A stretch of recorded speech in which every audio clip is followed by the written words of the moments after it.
Hello dear students, आज हम पढ़ने वाले हैं क्लास 8 का चैप्टर 4 क्वाड्रिलेटर्स। इस चैप्टर में हम पहले इसके बारे में बात करते हैं कि क्वाड्रिलेटर्स होते क्या हैं। जिसके भी फोर साइडेड हों, फोर साइड इंटरसेक्ट कर रहे हों, उन्हीं को हम क्या बोलते हैं, क्वाड्रिलेटर्स बोलते हैं। इसमें हम कुछ फिगर्स ऑब्जर्व करने को दिए हैं। ये देखिए, 4 एंगल्स बन रहे हैं और स्ट्रेट लाइन में है। ये किस लाइन में है? स्ट्रेट लाइन में है।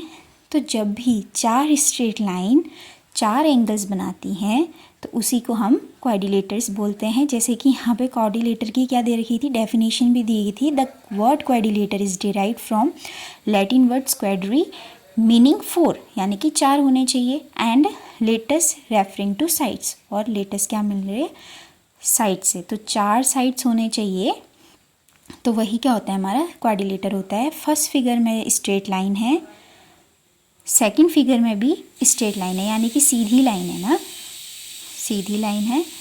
और तीसरे वाले फिगर में भी क्या है, 1 2 3 4 सीधी लाइनें हैं।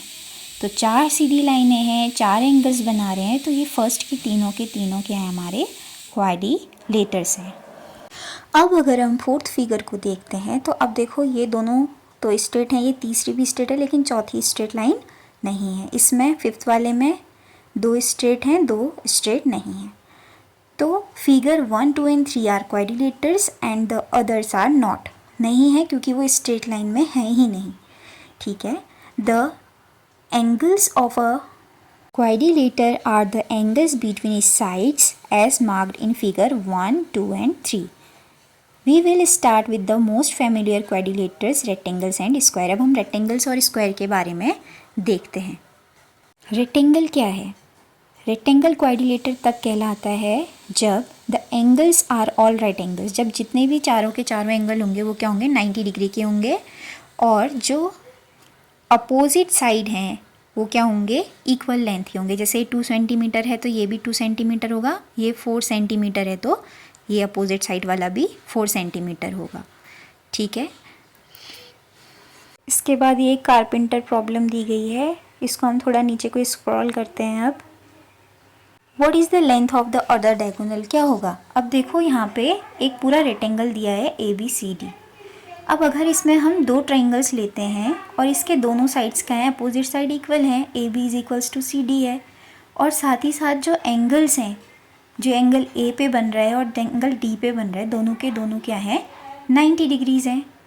अगर हम इन दोनों ट्राइंगल्स को देख रहे हैं, जो आपको दिखाई दे रहे हैं, कलर्ड पार्ट है ये, अगर हम इसको देखेंगे तो जो AD है वो क्या है, एक कॉमन है दोनों ट्राइंगल्स में। ठीक है, ये जो लाइन है वो क्या है, कॉमन है, दोनों ट्राइंगल्स में बन रही है। तो जो ये जो दोनों के दोनों ट्राइंगल हैं वो क्या होंगे, SAS कंडीशन से, यानी कि साइड एंगल साइड कंडीशन से क्या होंगे, एक दूसरे के कॉन्ग्रुएंस होंगे।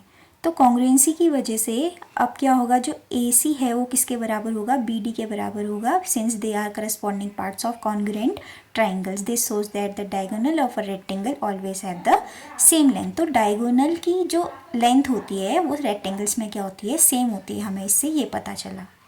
नेक्स्ट है, what is the point of intersection of 2 diagonals. अब इन दोनों फिगर्स को देखिए, पहले फर्स्ट वाले को देखो, फिगर को ABCD क्या दे रखा है, रेक्टेंगल दे रखा है। जो AB है और CD साइड है इसकी क्या है, इक्वल है। जो O पॉइंट है वो क्या है, इंटरसेक्शन का पॉइंट है। द जो blue angle are equal since they are vertically opposite angle. हमने पिछली क्लास में पढ़ा था वर्टिकली अपोजिट एंगल्स क्या होते हैं, यानी कि 7th क्लास में हमने पढ़ रखा है सब कुछ, तो इसलिए ये बराबर हैं। और इस दूसरे वाले में 1 और 2 कॉन्ग्रुएंसी की ऑर्डर में क्या इक्वल होंगे पूछ रखा है। ये ध्यान रखना, जब भी रेक्टेंगल के अंदर Z बनता है तो Z पोर्शन के जो अंदर वाले पार्ट होते हैं वो आपस में इक्वल होते हैं। ठीक है, बस इतना ही ध्यान रखना अभी फ़िलहाल के लिए।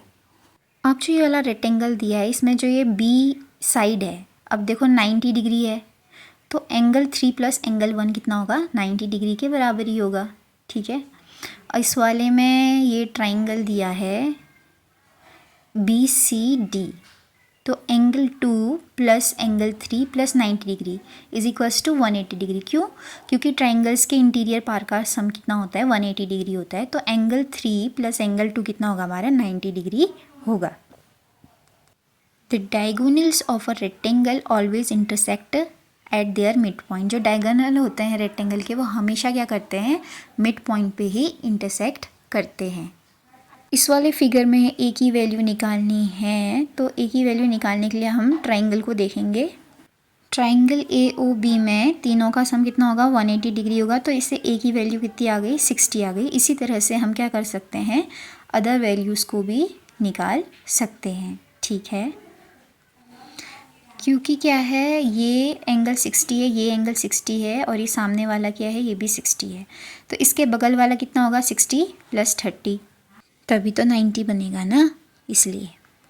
अब यहाँ पे triangle A O B is congruent to triangle C O D, और triangle A O D congruent to triangle C O B दे रखा है, तो इससे क्या होगा, दोनों कॉन्ग्रेंट्स हैं तो ए बी क्या होगा, सी डी के बराबर होगा, यानी कि साइड क्या होंगी, आपस में बराबर होंगी। ठीक है, और इसी तरह से ए डी बी सी के बराबर होगा। इसमें what is the value of A in degrees in terms of x दिया है, तो हम इसमें इस वाले ट्राइंगल को देखेंगे।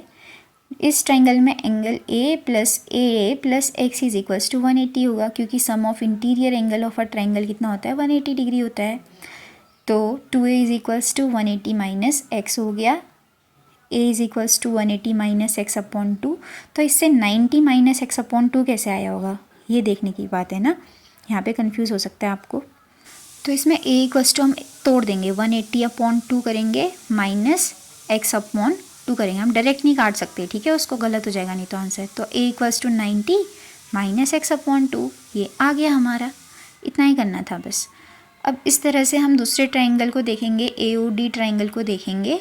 अब इसमें क्या होगा, b plus 180 minus X is equals to 180, क्योंकि वहाँ पे एक एंगल ही 180 माइनस एक्स दिया है, इसलिए हुआ है ऐसा।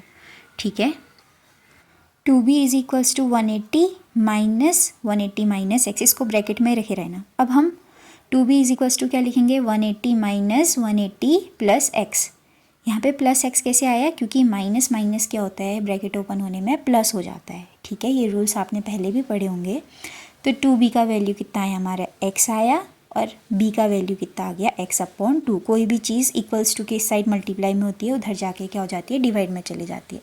तो इससे हमें क्या मिला, all the angles of a quadrilateral are A plus B is कितना आया, 90 डिग्री आया। तो thus all 4 angles of the quadrilateral A B C D are 90 degree, यानी कि चारों के चारों एंगल्स क्या होंगे, क्वाड्रिलेटर के 90 डिग्री होंगे।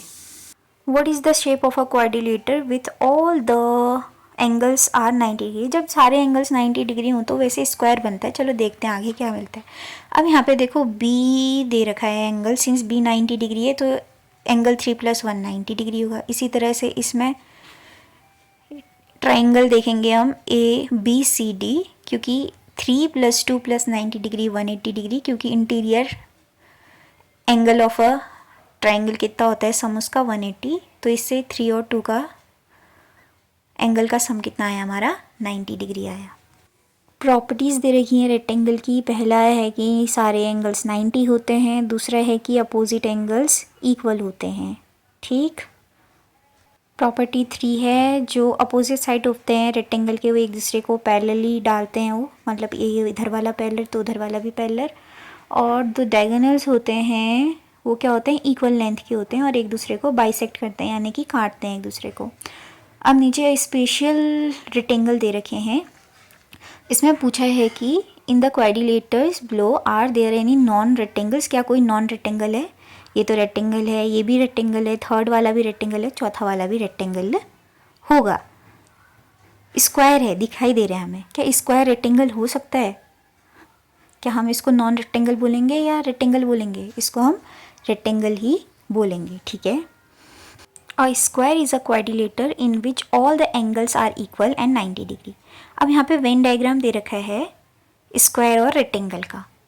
ठीक है, तो स्क्वायर क्या है, अंदर है, रेक्टेंगल क्या है, बाहर है, और रेक्टेंगल के अंदर ही क्या है, स्क्वायर है। तो जो रेक्टेंगल हैं वो स्क्वायर नहीं कहे जा सकते, और जो स्क्वायर हैं वो रेक्टेंगल कहे जा सकते हैं, क्योंकि रेक्टेंगल के अंदर ही क्या है, स्क्वायर्स भी हैं। समझ में आई बात। अब आगे बढ़ते हैं। अब इसमें दे रखा है कि ये एस एस से कॉन्ग्रेंट्स हैं, ठीक है, एक दूसरे के कॉन्ग्रुएंस हैं ये दोनों ट्रायंगल। तो सबसे पहले तो ये दोनों साइड सेम है और ये दोनों भी साइड सेम है और ये तीसरी साइड भी सेम है, इसलिए इसमें क्या लगी है, एस एस एस कंडीशन लगी है और ये एक दूसरे के क्या है, कॉन्ग्रुएंट हैं। ठीक है, प्रॉपर्टीज़ दे रखी हैं स्क्वायर की कि सारे साइड्स इक्वल होते हैं, अपोजिट साइड्स पैरेलल होते हैं, सारे एंगल्स 90 डिग्री के होते हैं और जो डायगोनल होता है स्क्वायर का वो इक्वल लेंथ का होता है और बाइसेक्ट करता है 90 डिग्री में। अब इस वाले नीचे में 1 2 3 4 एंगल्स को हमने मेज़र करना है। तो सबसे पहले हम ट्रायंगल ले रहे हैं ADC। इसमें एंगल 1, एंगल 3 और 90 डिग्री कितना है, 180 डिग्री। क्योंकि जो AD है और DC है वो एक दूसरे के बराबर है, इसीलिए जो अपोजिट एंगल्स होंगे वो क्या होंगे, बराबर होंगे। दोनों मिलके 90 कब बनाएंगे, जब दोनों 45 होंगे। तो इसलिए दोनों एंगल्स कितने आए हमारे, 45 डिग्री के आए। अब हमने क्या निकालना है, एंगल 2 और एंगल 4 निकालना है। ठीक है, तो एंगल 2 का वैल्यू कैसा आएगा, angle 2 plus angle 1 is equals to कितना होना चाहिए, 90 डिग्री। तो हमारा यहाँ से क्या है, एंगल 2 भी कितना आएगा हमारा यहाँ से 90 डिग्री से 45 को माइनस कर देंगे तो ये भी कितना आया हमारा, 45 डिग्री आया। क्योंकि जो AB है वो BC के बराबर है, तो हमारा जो एंगल 4 होगा वो भी कितना आ जाएगा हमारा, 45 डिग्री आ जाएगा। ये प्रॉपर्टी 5 है। अब the diagonals of a square divide the angles of the square into equal halves. जो डायगोनल्स होते हैं स्क्वायर के वो एंगल्स को क्या करते हैं, इक्वल हाफ्स में डिवाइड कर देते हैं। तभी तो यहाँ पे 45 आ रहा है ना, 90 का आधा कितना हुआ, 45 होगा। तो diagonal of a square bisect the angles of the square. ठीक हो गया। अब इसके आगे क्या आ रही है, हमारी एक्सरसाइज आ रही है, इसको हम नेक्स्ट वीडियो में करेंगे। तब तक के लिए बाय बाय।